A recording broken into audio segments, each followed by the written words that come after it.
Hi there, how are you? This is Loise. Welcome back to my channel.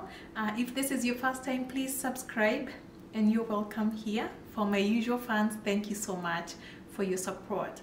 Today I want us to continue the discussion we had the other day about work permits, and in particular we are going to address the closed work permit, which is also called the employer specific work permit. I just want to say this, that to be able to work in Canada, if you're not a citizen or a permanent resident, you will need to have a work permit. So if you're out there, you're abroad, you're outside Canada and you're looking for work in Canada, most likely after you get that job, you will be needing to apply for a work permit, and that work permit is going to be a closed work permit. That is the employer specific work permit, because it's going to be tied to the job that you found in Canada. And mostly these closed work permits, they would be in two categories. There would be a closed work permit with an LMIA, with a positive LMIA, or a closed work permit that is LMIA exempt, and we shall see shortly what that means. Okay, so as you know, when you come to Canada to work, you're coming here on temporary, under the temporary worker class. So you're coming here, your intentions must be temporary. I just like reminding people this, because at times people do get caught up between these work permit applications, and they think that work permit means that you're permanent here. No, once you have a work permit, you're coming to Canada on under the temporary worker class. So guess what? You must convince the visa officer that your intentions are just temporary. Okay, you must show that you will go back to your country after your assignment is finished. So if, let's say, you're coming here for a 2-year work contract, you must show that you will go back to your country after 2 years after you're done here. On the other side, as I always tell people too, and I'm going to repeat that here, is once you're in Canada and you have worked for maybe those 2 years or 1 year or 3 years in your contract, most of the time the work experience you gained, if that was in the skilled worker class, so if you're a skilled worker and you gained that work experience in Canada, you may be able to use that work experience to apply for other economic classes, especially the Canadian experience class. So but that is, you know, that's where dual intention comes in, because you're coming here as a temporary worker, but then again, now after you're done, after you have gained work experience, qualifying work experience, then at that point you can apply to be a permanent resident. But when you're applying for this work permit, that is a temporary class. So be very, very clear, be very careful once you're doing when you're doing your application, because your intentions must always be temporary. Okay, all right, yeah. So we said that you will get a closed work permit. That is the employer specific work permit. What does that mean? It means that that work authorization, because work permit is just work authorization, it's not a travel document, it's not a status document at all. But what it says is that you are allowed to work for that employer who gave you that job. And it's very limiting, because you cannot work for anybody else. You can only work for that employer. It's going to state the name of the employer, it's going to state the kind of work, and it's going to state the length of time. So if the contract is 2 years, it's going to be very clear that you've been allowed to come here to work for 2 years for this employer for this kind of job. Okay, all right. So these work permits that we talked about, the closed work permit with LMIA and the closed work permit without LMIA. So there's a small difference there. So the ones with LMIA, and these ones are the majority, it means that the employer has applied, and when I say LMIA, sorry, I mean Labor Market Impact Assessment. Okay, and what that labor market impact assessment does is it shows the employer is supposed to apply that, and be approved to show that they tried looking for Canadian citizens or permanent residents here in Canada, and they were not successful in doing that, simply because maybe that skill set is not available here, or there's a shortage of workers here. So they must do that, because at all times Canadians and permanent residents of Canada, they get the first priority in getting jobs. So that is why an employer is required to prove that they did try to get someone in Canada and they were not successful. And it's not usually a simple thing, it's a complicated process, and an employer must be willing to do it because it costs them money and a lot of paperwork and time. So it's not an easy thing.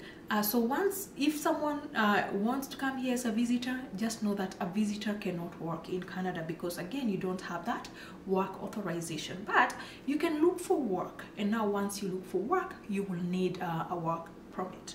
So now you have that LMIA. The employer gets the LMIA. It's not you who gets the LMIA. The employer looks for the LMIA, applies for that, they qualify, and then once it's positive, they get a positive LMIA, and now they can hire someone from outside Canada. So if you're that person they already identified and they've recruited, and now they want to bring you, they need to supply you with the positive LMIA and a job offer. And only then can you now apply for a work permit. Are we clear there? Yes. So it's not your job to apply for the LMIA, nor even to pay for that LMIA. You apply for work permit once you have those documents. Okay? All right. Now, there's the other one that I talked about, that is LMIA Exempt. So there are some jobs, some types of classes here whereby an employer can hire you without necessarily having to go through the LMIA process, and they are very limited. These are usually through the International Mobility Program. So some of these classes of people who do not need an LMIA, like you can just come to Canada, you can get a work permit, and you don't necessarily need to do an LMIA, that is a labor market impact assessment. These are people who maybe they fall in some of these categories that I'll be talking about here. They are in the classes of significant benefit. So if your employer can prove that you will bring significant social, cultural, or economic benefit to Canada, then at that point they may be able to bring you here without having to apply for an LMIA. Okay?